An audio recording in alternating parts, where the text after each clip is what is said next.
मुझे बड़े दुख के साथ कहना है कि आजादी के बाद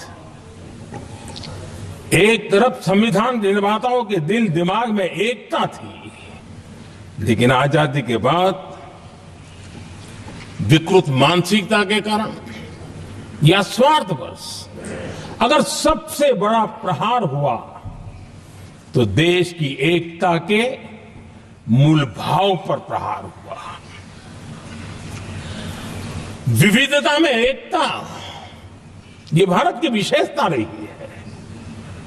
हम विविधता को सेलिब्रेट करते हैं और इस देश की प्रगति भी विविधता को सेलिब्रेट करने में है।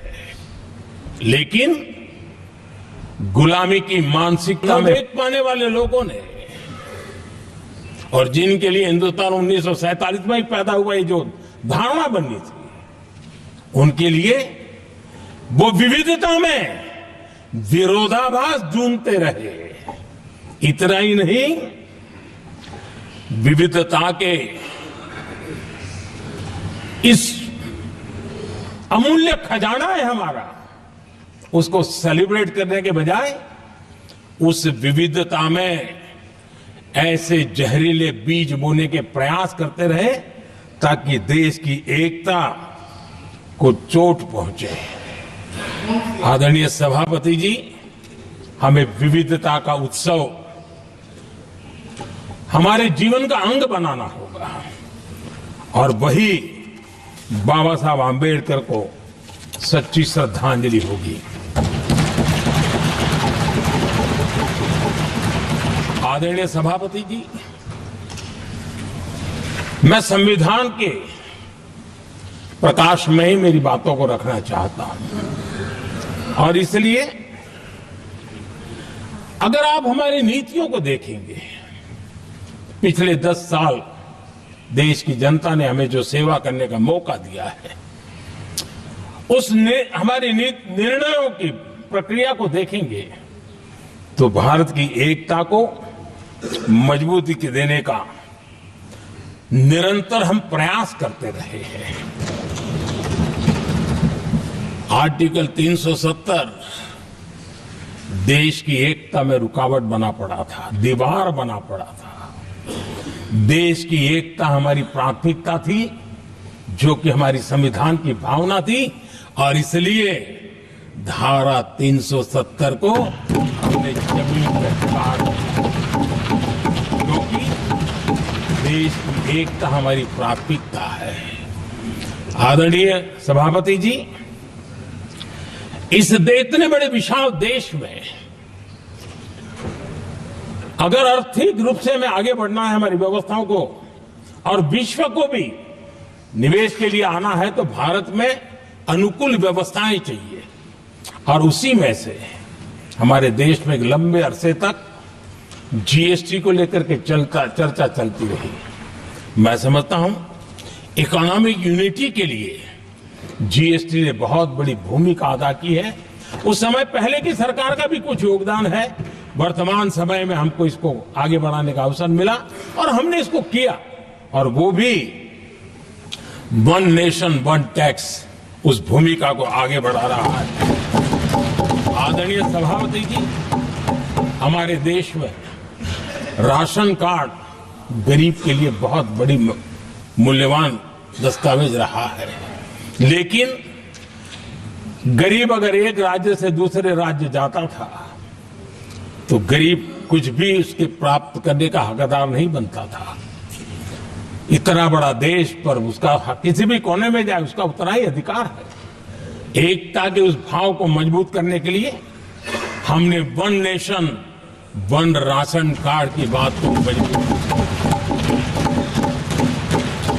आदरणीय सभापति जी, देश के गरीब को, देश के सामान्य नागरिक को अगर मुफ्त में इलाज मिले तो गरीबी से लड़ने की उसकी ताकत अनेक गुना बढ़ जाती है। लेकिन उसके लिए जहां वो काम करता है वहां पर तो मिल जाए, लेकिन किसी काम बस वो बाहर गया है और वहां पर वो जीवन और मृत्यु की लड़ाई लड़ता हो, ऐसे समय अगर उसको सुविधा नहीं मिलेगी तो व्यवस्था किस काम की। और इसलिए देश की एकता के मंत्र को जीने वाले हम लोगों ने ये तय किया कि one nation one health card, और इसलिए हमने आयुष्मान भारत योजना बनाई। आज बिहार के दूर दराज क्षेत्र का व्यक्ति भी अगर पुणे में कुछ काम कर रहा है और अचानक बीमार हो गया तो उसके लिए आयुष्मान कार्ड होना बहुत इनफ है, उसकी सेवा मिल सकती है। आदरणीय सभापति जी, हम जानते हैं देश में कई बार ऐसा हुआ कि देश के एक हिस्से में बिजली थी लेकिन बिजली सप्लाई नहीं हो रही थी और उसके कारण दूसरे इलाके में अंधेरा था। और पिछली सरकार में हमने विश्व के अंदर भारत की बदनामी हेडलाइन से हुआ करती थी अंधेरे की, वो दिन हमने देखे हैं। और तब जाकर के एकता के मंत्र को लेकर के संविधान की भावना को जीने वाले हम लोगों ने वन नेशन वन ग्रिड को परिपूर्ण कर दिया। और इसलिए आज बिजली के प्रवाह को निर्विरोध रूप से हिंदुस्तान के हर कोने में ले जाया जा सकता है। आदरणीय सभापति जी, हमारे देश में इंफ्रास्ट्रक्चर में भी भेदभाव की बू आती रही है।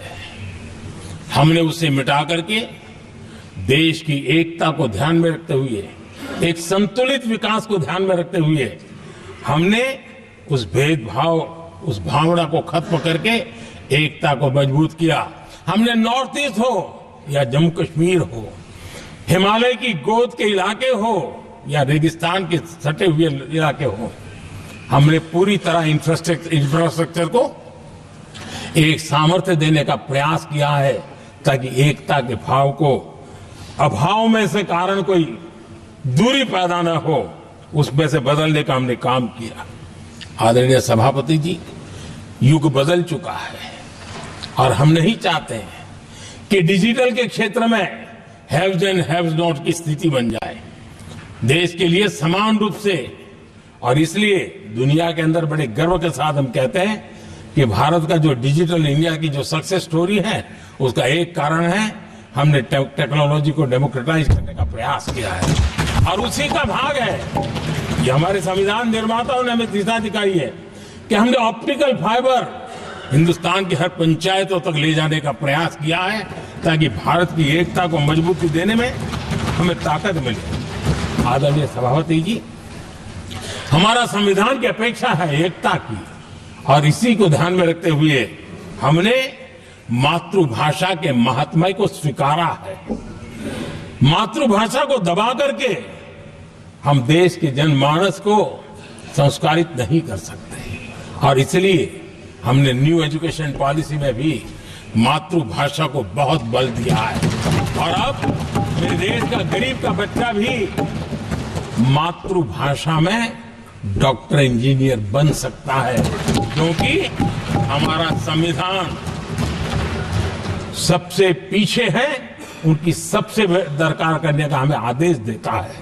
इतना ही नहीं, हमने क्लासिकल लैंग्वेज की दिशा में भी कई लैंग्वेजेस जो जिनका हक बनता था उनको हमने उस स्थान पर रख करके हमने उनका सम्मान किया था। देश भर में एक भारत श्रेष्ठ भारत का अभियान देश के एकता को मजबूत, नई पीढ़ी को वो संस्कारित करने का काम हमारी तरफ से चल रहा है। आदरणीय सभापति जी, काशी तमिल संगमम और तेलुगु काशी संगमम ये आज एक बहुत बड़ा इंस्टीट्यूशनलाइज हुआ है और समाज के निकटता को मजबूती देने का एक सांस्कृतिक प्रयास भी हमारा चलता रहा है, क्योंकि उसका कारण यही है कि संविधान की मूल धारा में भारत की एकता का महात्म्य स्वीकार किया गया है और उसको हमें बल देना चाहिए। आदरणीय सभापति जी, संविधान के आज 75 वर्ष हो रहे हैं, लेकिन हमारे यहां तो 25 वर्ष का भी महत्व होता है, 50 वर्ष का भी महत्व होता है, 60 साल का भी महत्व होता है। जरा हम इतिहास की तरफ नजर करें कि संविधान यात्रा के इन महत्वपूर्ण पड़ाव का क्या हुआ था। जब देश संविधान के 25 वर्ष पूरे कर रहा था,